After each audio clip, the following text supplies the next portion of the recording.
Национальный лидер туркменского народа, председатель Халк Маслахати Туркменистана Гурбангулы Бердумухамедов встретился с председателем правления турецкой компании «Ренессанс Холдинг» Эрманом Иладжаком. В ходе встречи бизнесмен отчитался о ходе работ, выполняемых возглавляемой им компанией в Туркменистане. Герой Аркадак отметил, что за многие годы плодотворного сотрудничества данная компания зарекомендовала себя надежным партнером нашей страны. Реализованные компанией проекты содействия модернизации инфраструктуры нашей страны вносят значительный вклад в улучшение социально-бытовых условий жизни населения.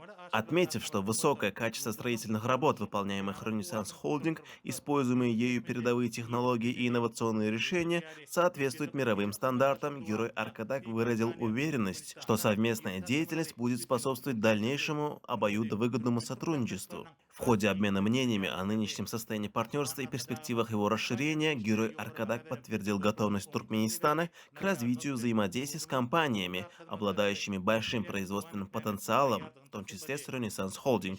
В завершении встречи герой Аркадак и председатель правления компании Renaissance Holding Эрман Иладжак обменялись добрыми пожеланиями, выразив уверенность, что сотрудничество по реализации новых масштабных проектов, направленных на стремительное развитие независимого Туркменистана, будет успешно продолжено.